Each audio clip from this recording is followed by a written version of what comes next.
Today, I'm going to talk about one of my favorite sales books of all time. It was written in 1960. It has an orange book cover. It was written by Dr. Seuss.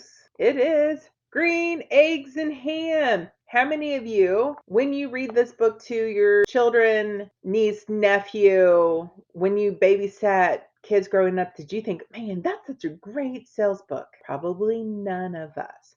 But there are 5 really good lessons that Green Eggs and Ham teaches all salespeople. So I want to dive into those. So the first is Sam makes an incredible introduction. He introduces himself in a way that is very memorable. Does anybody remember the picture in the book where Sam is coming down the hill on top of some crazy looking dog kind of creature? Do you guys remember that? Yeah, Sam introduces himself in a great way. What that means in today's sales world is when you get a referral, are you getting really good pre-approach? That is the step number one in the entire sales process. Are you getting amazing pre-approach? If somebody gives you a referral, are you asking them for really great golden nuggets? What do you most like about them? How do you know them? Do you have a funny story? What's the best way to reach them? Do you have a cell phone number? Are we getting good pre-approach? If you're doing cold calls, are you researching them, finding just a little bit of information so that way when you do the second step in the sales process, which is the approach, we're having great connections to make sure we're moving down the sales cycle path and they're not just hanging up on us. So, Sam, lesson number 1, make sure that you get yourself a really good introduction and people remember you.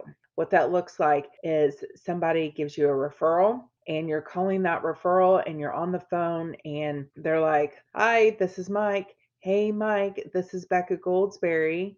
By any chance, did Aaron Johnson let you know that I was going to give you a call?" He didn't. Man, he had such great things to say about you. Aaron said that you guys have known each other since you guys were in college and that you are the best guitar player he has ever heard and that your guitar skills are way above everybody else. Like you are like the top guitar player of all time. Did I get that right? And of course, we're building rapport, we're building relationships. So are you introducing yourself in a memorable way? Lesson number 1. Lesson number 2, Sam gets the assumptive close. So what do I mean by the assumptive close? The assumptive close is actually one of 15 closes we teach at Southwestern Consulting to our coaching clients. And it's a technique where we are assuming that they're going to work with us. Why wouldn't they want to work with us? So we're assuming and we're asking questions that, yeah, they're going to work with us. So in the book, he tries repeatedly, I believe it's on page 41, and the closes look like this. Would you like them here or there? Would you like them in a house? Would you like them with a mouse? Would you, could you, in a car?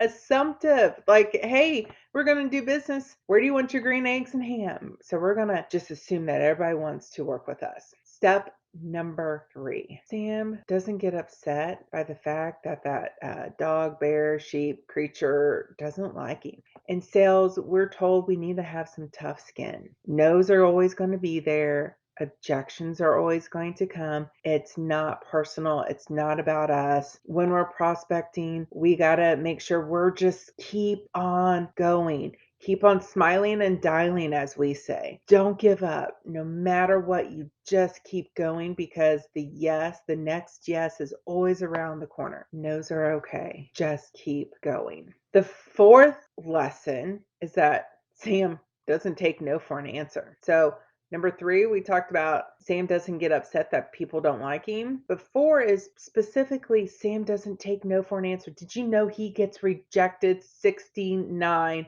times? Could you imagine?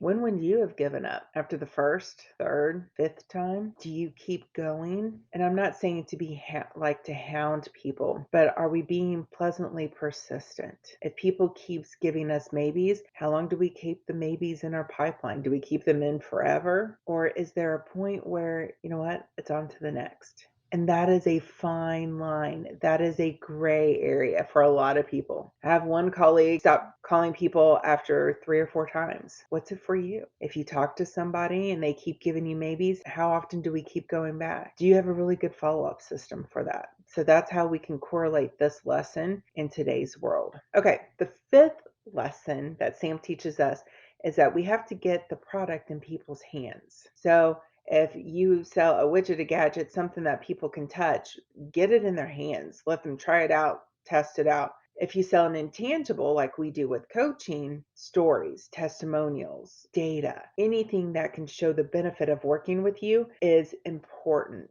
Get them to see the value of what you offer. That is lesson number 5. So I hope that you guys go back, find your green eggs and ham book, take a really good read, see it through the lens of a salesperson. And I hope you can find these 5 lessons in this book and that this has really helped you to grow your business or give you a little bit of motivation to go out there, keep going, realize that no's are good, and be pleasantly persistent and stay on top of your game. Make it a fabulous day.